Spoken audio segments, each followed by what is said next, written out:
Hey everyone, welcome back to another episode of Connecting Women in Insurance with Julie. If you will, please like and subscribe on your favorite podcast platform so you don't miss any future episodes. Today's guest is an inspiration to everyone she meets. Having started out young and inexperienced, she didn't let that stop her from building a wonderful, successful career. So please, if you will, grab a glass of tea or a cup of coffee, sit back, relax, and enjoy the conversation. Joining me today is Miss Erica Ostrander. She is the Vice President of Markets and Franchise Success at Insure. Hey, Erica, how are you today? I'm great, Julie. Thanks for having me. Oh, absolutely. Thank you for joining me. Well, tell us a little bit about what you do daily at Insure. Sure. I do a lot of things daily at Insure. I manage a team that handles all of our carrier relationships. So that is all of our national carriers, our regional carriers. We handle the onboarding for over 150 franchises Wow. with all of the carriers. So that's a big part of it. We also, I handle also the existing franchise operations. So all of our 150 franchises, my team of account managers manages their growth and their, all of their leads and things that are coming in, helping them with training. So carriers and franchise operations. Then you're very busy every day. Now you also have a couple of other outside interests, one of which is the Junior League. Tell me about that because you have some very exciting news. Yes, so the Junior League of Greater Orlando, actually tonight I become the president of the Junior League of Greater Orlando. They're passing the gavel to me. I will be starting my 2-year term as president. I'm very excited. I was the president-elect this year. I can't wait.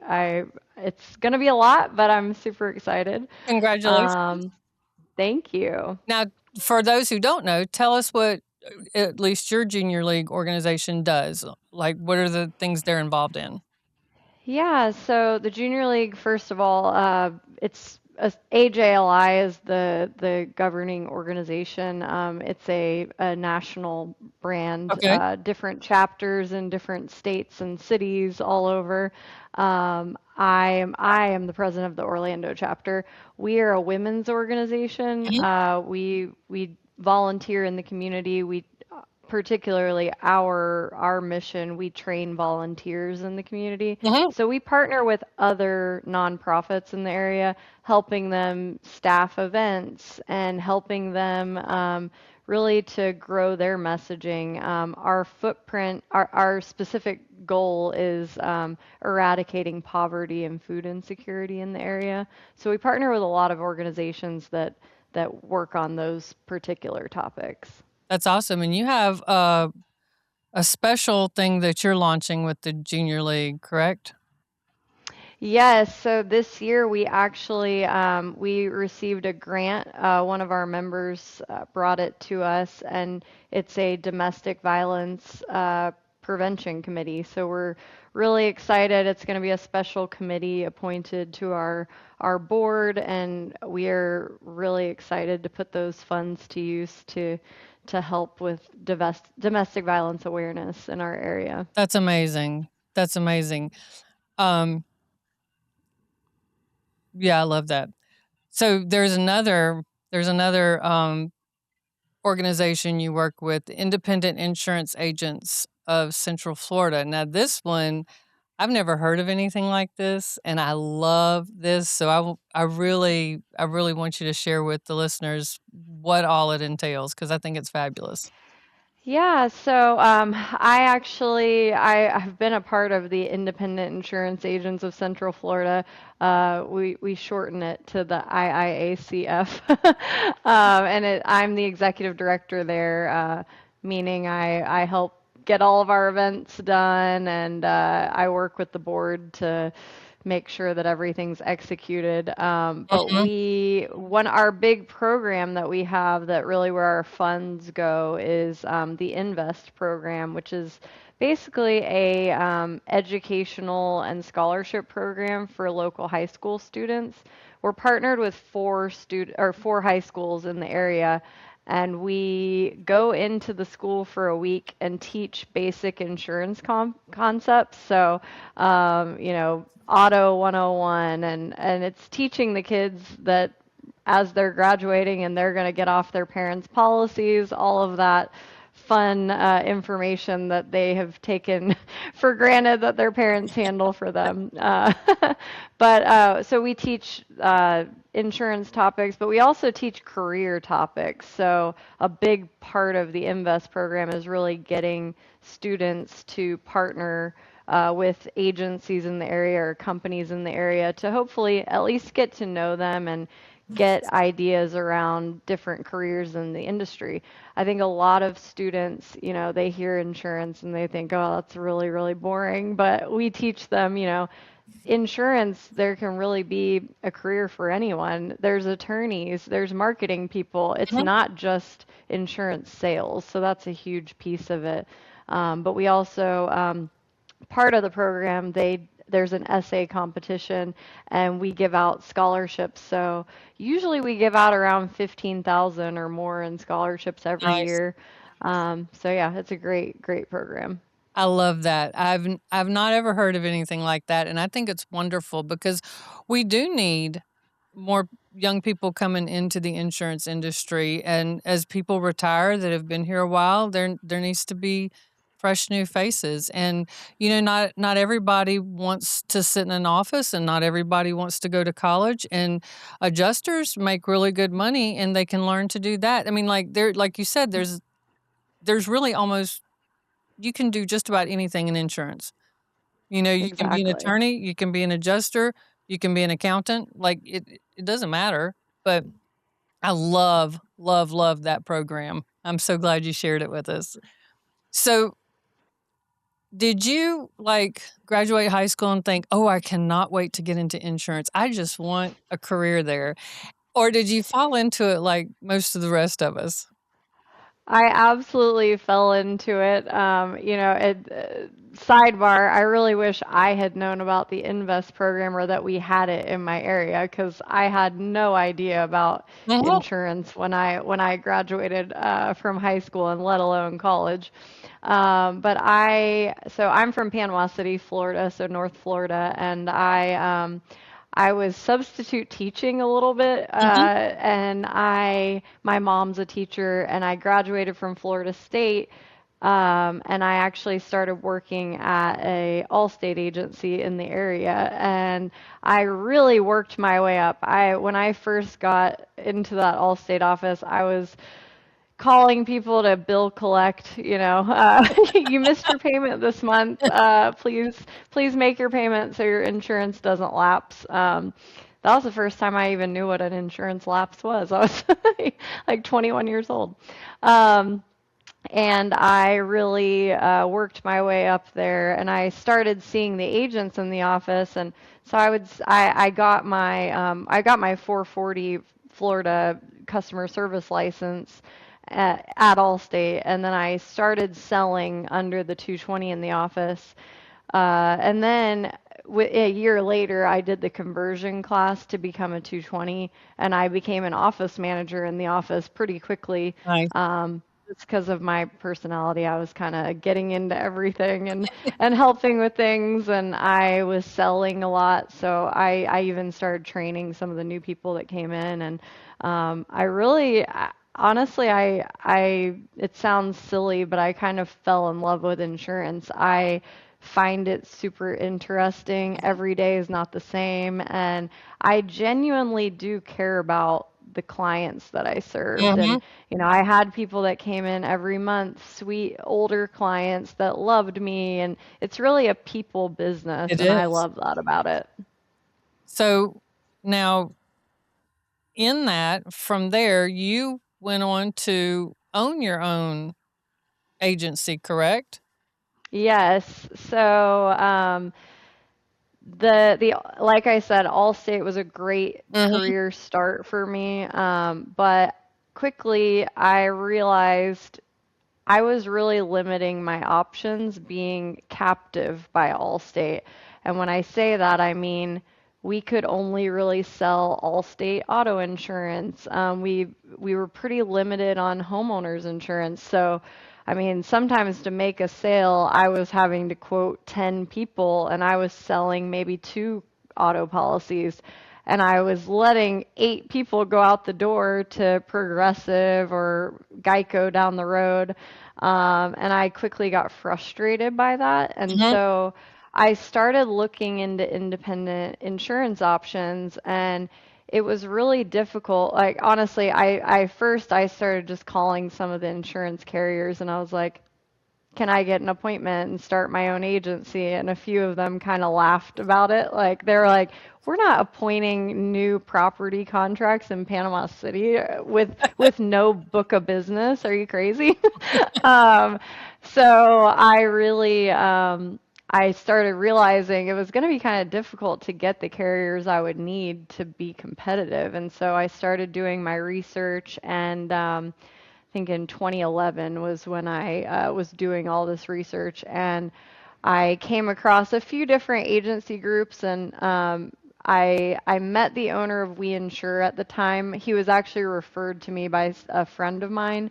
And I hit it off with him and with his team pretty quickly at We Insure.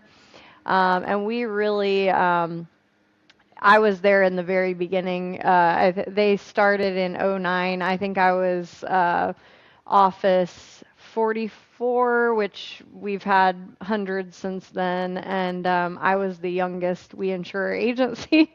So I really, I started off really pretty young and excited, and I, I can't recommend it enough as a way to get an independent insurance agency going.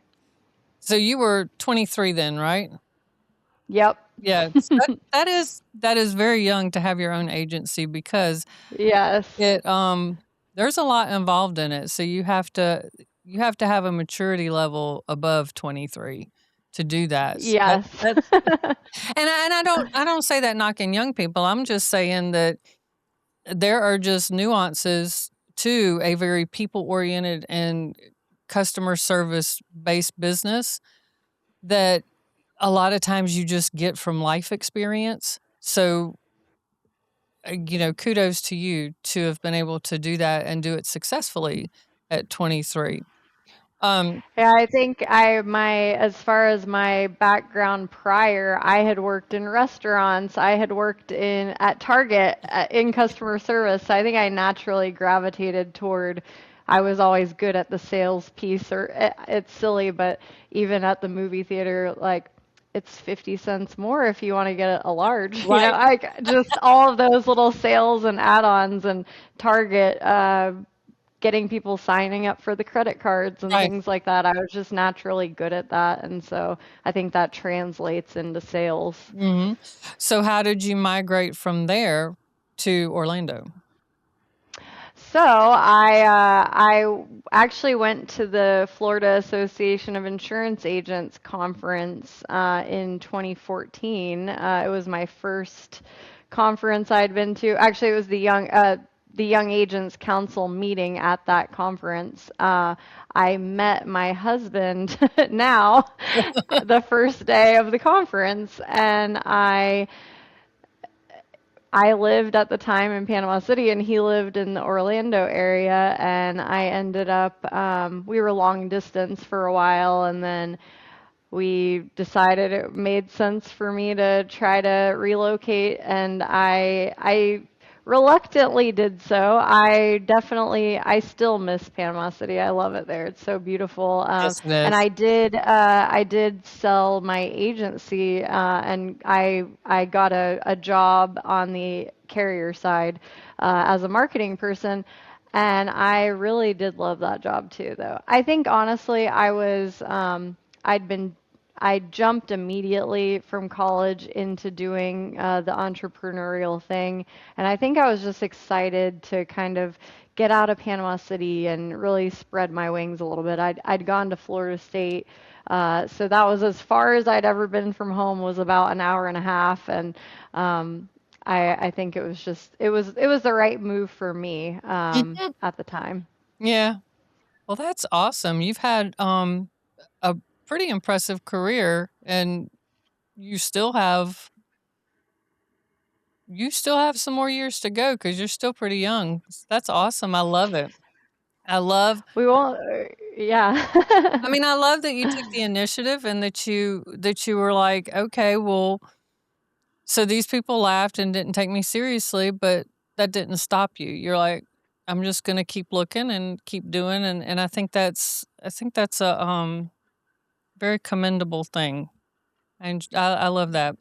So, in all of this, from the beginning to now, did you ever make a mistake or a decision and you thought, "Oh, that's just bad. I am in trouble," whatever, but you learned such a valuable lesson that you were able to use later in your career or to help someone else along the way? Oh, absolutely. I think I make mistakes all the time. I think the goal is to make less mistakes than good. But but if you're not making mistakes, you're not trying at things, and that I think is huge. I mean, I've done silly things like built a marketing campaign and had a digit off on my phone number and had to revamp and things like that. Or I've certainly, gosh, I've missed a deadline periodically. But, I think I am kind of a perfectionist at heart. And so when I do miss something, it is so ingrained in me that I did that, and I will do anything not to do it again. So I do learn from the mistakes, but gosh, even I'm trying to think some others. For younger people that maybe have made a mistake, I've overslept for something when I was supposed to be somewhere on time and had to, or maybe I made it, but my hair looked horrible. So, but now I make sure I have, a double alarm if I have to be up really early. I don't miss flights. I'm very productive now, but I think I had to learn time management and stuff as Mhm. a younger person. So, Yeah, that's something we all have to learn, and I agree with you. If you're not making mistakes, are you really trying? But then if you don't I think if you don't learn from the mistakes and it's for me, it's not about being perfect. I think it's about excellence, and love so that. and I think if you don't learn from your mistakes, that's the mistake. It's not that you missed, you overslept and you showed up with a messy bun. It's the fact that, um, and that has nothing to do it, but what you learned from that was to set a double alarm because you know that early may not work for you sometimes. But no, no, no, I'm being serious because I do the same thing, and I make sure it's across Yep, the room where I have to actually get out of the bed, walk over to it. exactly. Yeah. But if you hadn't learned from that, then I don't think you would be where you are, you know? So I Absolutely. love that. Okay, so who was or is the biggest um, influence in your life, personally and professionally, and why? So I think I will choose a personal one and a professional one. So I think personally, my mother, honestly, she was an example of someone who had a tougher life. I mean, but no matter what was going on, she was a single mom when I was growing up.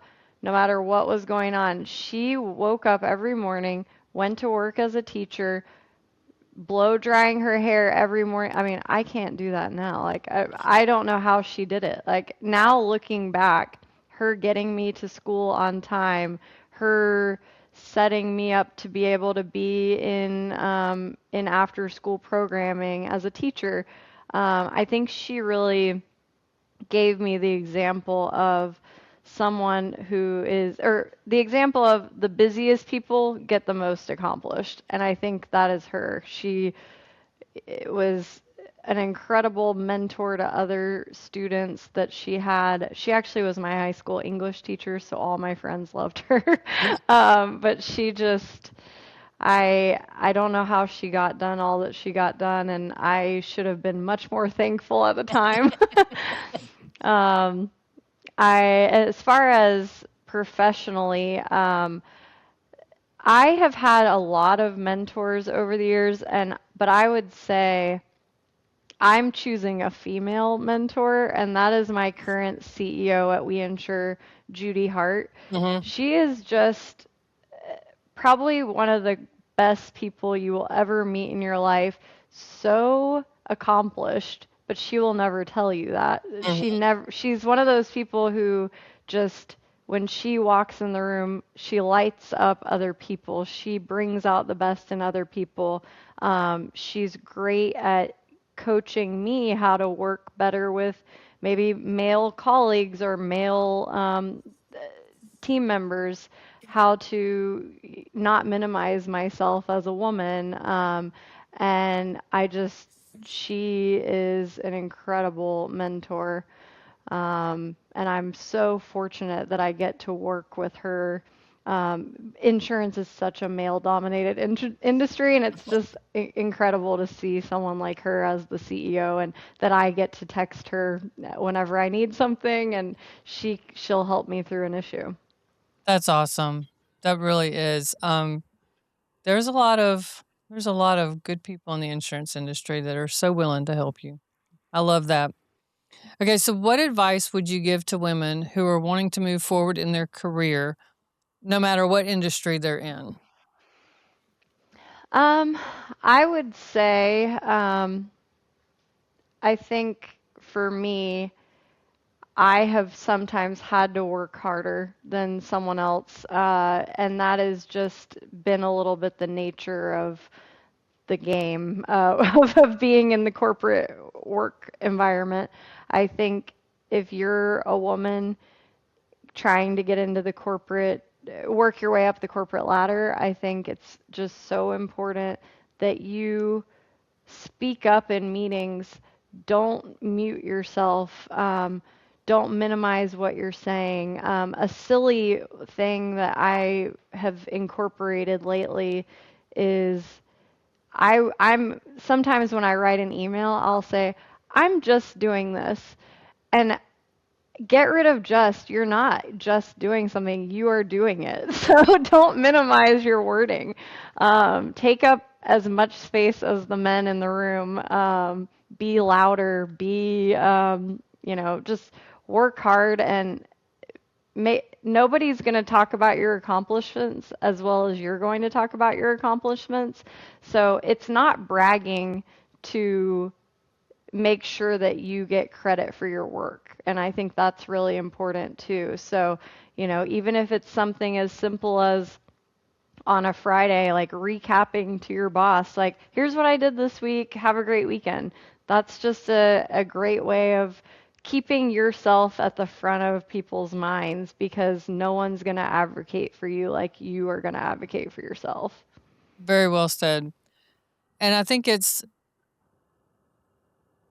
hard for people to, because I know for me, like, where's that fine line between bragging and just stating, you know? Hmm. Um, because I don't talk about, like, I don't think about it because I just think, well, it's just something that needs to be done, so I just do it. I don't sit there and think, "Oh, I did that." You know? Exactly.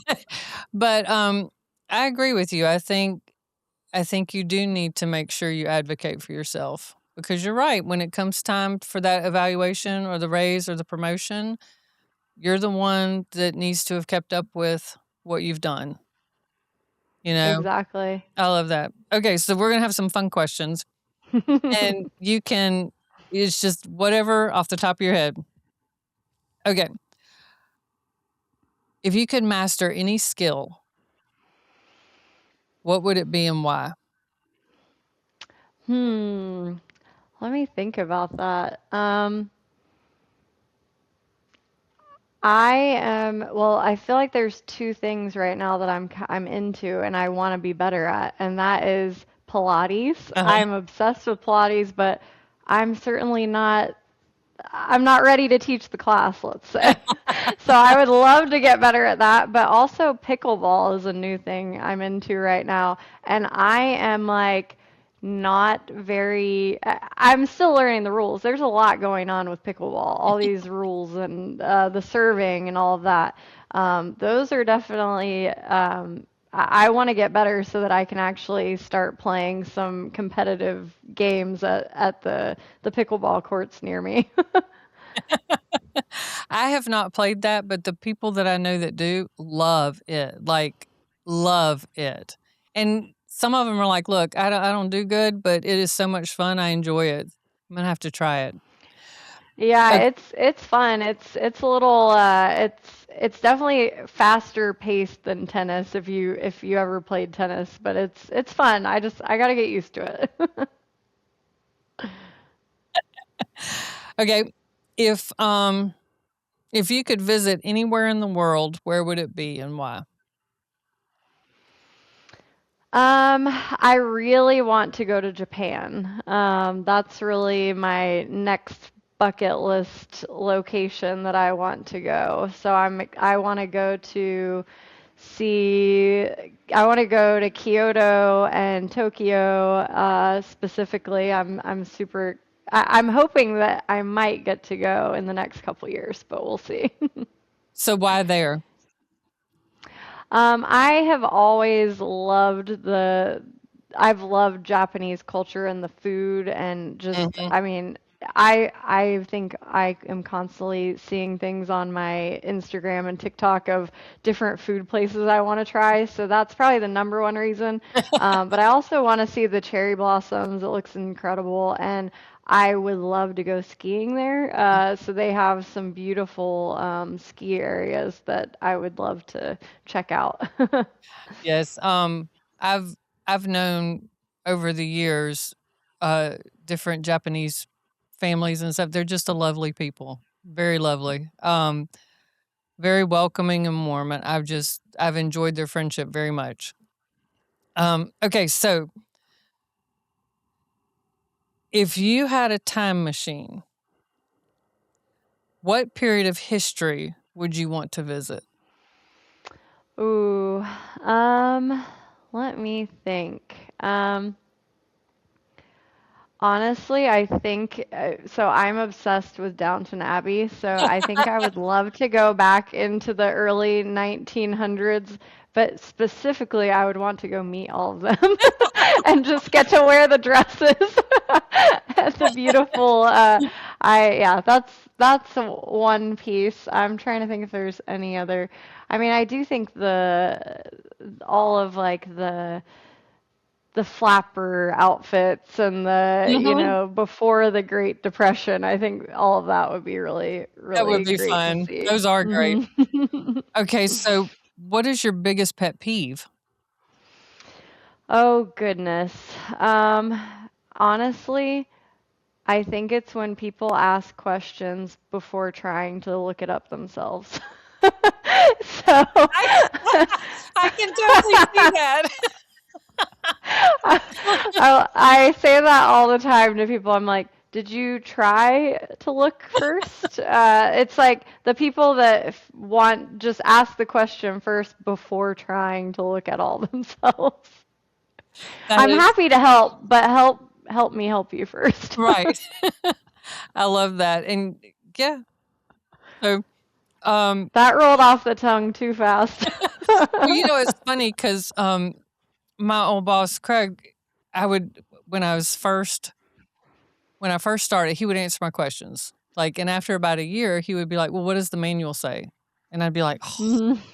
So I'd have to go and read, but you know what? He did me a favor that way because Oh, it for lessened the sure. questions, but it also helped me read more into, and then I would be like, "Oh, well, it says this. Oh, let me go look this up." Like, I would get on a rabbit trail with it. So, um, he did me good that way.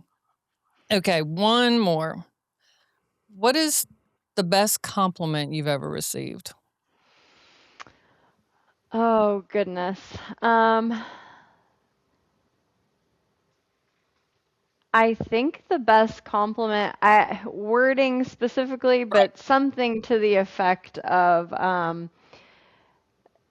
basically my team just thanking me for being a hard worker and specifically my leader Judy now. I mean, she is always in my corner telling me, you know, you are such a boss, like you do such incredible work, like those kind of things are really the best compliments for me. Compliments that you know, thank me for working above and beyond, and I Right. think that's definitely my favorite type of a compliment to receive. I love that. So now, where do you see the next leg of your journey taking you, personally and professionally? And I know you've got like probably, I mean, you've got a lot of life left in you, but I'm just kind of where do you see yourself navigating towards as you go? Um, as far as professionally, I think I just took over the franchise operations piece at We Insure about maybe 5, 6 months ago. Mm. So I'm going to be focusing a lot on that side of the business at this point, and so really we're bringing on new franchises. So I think that's going to be a big focus of mine over the next 12 months is really getting training in a good place for these new franchises, helping to replicate success of our best franchises, and get that playbook into the hands of our new franchise sales agents. Um, and also on the carrier side, particularly continuing to grow our national partnerships. We ensure we started in Florida, and so we have grown outside of Florida, and so continuing that that piece is very much a relationship business. So I'm gonna certainly be attending conferences and I also think AI is a huge piece of all of this, and Mhm. so I've already started. We as an organization are using Claude, and so I've been using Claude a little bit myself, and just like recently I was able to build an interactive training tracker so that if someone comes in, they can, you know, check off what they're doing and it saves the progress. And it's actually a website and it's something that if you would have asked me 3 years ago, Erica, build a website, I wouldn't know how to do that, but I can talk to Claude, and Claude will actually help me build a website or help me build whatever it is that I'm needing. So I am coding, but without actually coding, which I Right. think is really and who knows what the future holds with all of this. This is the number one thing going on in the insurance space, and it's automating workflows and but I think there's an element of people being afraid that like AI is going to take over insurance. And in my experience, at least in this at this point, there's still a relationship Hmm. business here, and we still need people to communicate with AI to build the technologies that we need. So I think if anything, AI is just going to make us work faster and help us build more quicker. So that's definitely, you know, getting better with AI and all that is a huge piece for me over the next few years. As far as professionally, I'm sorry, personally, personally, I am. I have a long journey of 2 years as the junior league president here in Orlando, and I'm very excited. So that's going to take up a lot of my personal time over the next few years, but also I'm going to travel. I love to travel, and so hopefully maybe I'll get Japan on the radar, definitely Europe at some point, and hopefully some skiing. So that's I'm excited for that.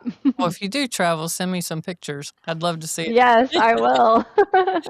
Okay, so as we come to a close, do you have any last piece of advice, or if there was one takeaway you would want our listeners uh, to walk away with, what would that be? Um, I would say my my best piece of advice for anything is really you get out of it what you put into it. So whether that's work, whether that's personally, whether that's in your volunteer work, if you're the type of person that is just kind of doing the bare minimum, you're going to get the bare minimum back from other people. I think if you're the kind of person that, and maybe you don't realize it, but have some introspection and take a look at what you are putting out. And I think if you put out more, you're going to get more back. And so I think with work, the more that you participate, the more ideas that you bring, the more just space that you take up at work, the more you're going to get back. I 100% agree. Erica, it has been a delight to have you on. I cannot wait to watch your career and where you go next as far as the next 10 years or so go. I'm looking forward to it. Thank you for being on the podcast with me. Thank you so much, Julie. This has been so much fun. I didn't want it to end. All right, guys. We'll see you next time. Bye.